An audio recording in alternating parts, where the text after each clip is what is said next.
Oregano.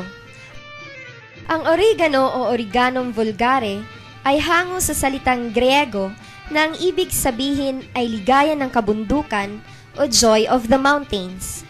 Kilala rin ito bilang wild marjoram, mountain mint, winter sweet, at winter marjoram. Anyo ng oregano. Ang dahon ang pinakamahalagang bahagi ng oregano. Ito ay hugis puso, may tila ngipin sa gilid, at lumalaki ng hanggang 9 metro ang haba. Taglay nito ang mabangong amoy, matatabang mga dahon at tangkay. Ang oregano ay naglalaman ng rosmarinic acid compound, thymol at carvacrol na panlaban sa pamamaga at impeksyon dulot ng virus, bakterya at fungus. Ang mga ito rin ay may katangiang antioxidant. Gayon din, ito ay nagtataglay ng flavonoid, triterpenoid, sterol, vitamina C at vitamina A. Ang nakukuhang langis sa oregano at ibang mga katangian nito ay pinaniniwalaang responsable sa pagbagal ng pagkasira ng pagkain at nakatutulong upang maiwasan ng panganib sa pagtanggap ng mapaminsalang bakterya, parasitiko at fungi. Katangian ng oregano. Nagtataglay ng katangiang carminative na pumipigil sa kabag at nag-uudyok ng pagregla.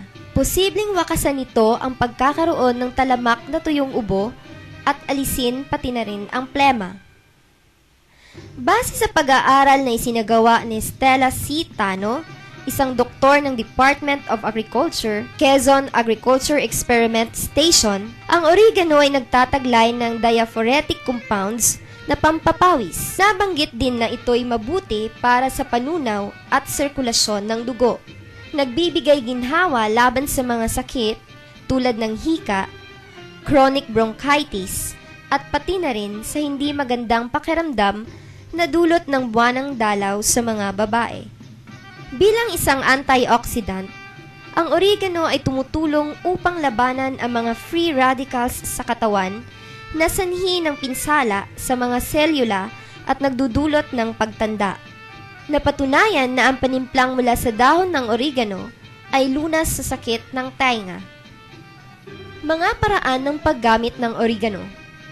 Para sa maga, pigsa at pilay, gumawa ng panapal at saka ipatong sa apektadong bahagi. Para sa sipon, kumuha ng 1 tasang sariwang dahon ng oregano at pakuluin ng 10 hanggang 15 minuto gamit ang 3 tasa ng tubig.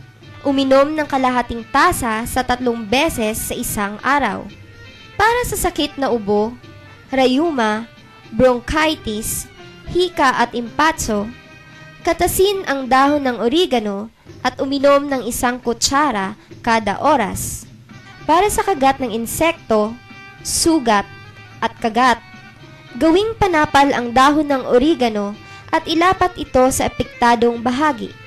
Para sa namamagang lalamunan, pakuluin ang 2 kutsarang puno ng pinatuyong dahon ng oregano sa 1 pinta ng tubig at inumin ito 2 oras bago o pagkatapos kumain. Para sa mga inang bagong panganak, mabuting uminom ng sabaw ng dahon ng oregano upang maiwasan ang mga impeksyon.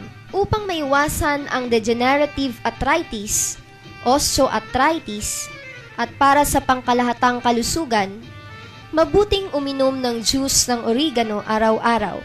Babala at mga paalala. Ang mga halamang gamot ay itinuturing na home remedy kung maaaring ibigay na gamot sa mga kondisyon na hindi kinakailangang ipakonsulta sa doktor. Kung ang mga sintomas na iyong nararamdaman ay matagal na o patuloy na lumalala, mabuting ipakonsulta pa rin sa doktor ang nararamdaman. Hindi dapat ihalili ang mga halamang gamot sa mga gamot na nare-reseta. Huwag kalimutang sabihin sa doktor na umiinom ka ng anumang halamang gamot. Panghuli, gaya ng kahit anong gamot, maaaring magkaroon ng side effects ang pag-inom ng halamang gamot, bagamat ito'y higit na mas madalang. Pamilyar ka na ba sa pinanood mong video? Kung hindi pa, maaari mong ulitin na panoorin ang video hanggang maging pamilyar ka dito. Kapag okay na, bumalik sa Module 3 at i-click ang magpatuloy upang sagutin ang pagsasanay 3.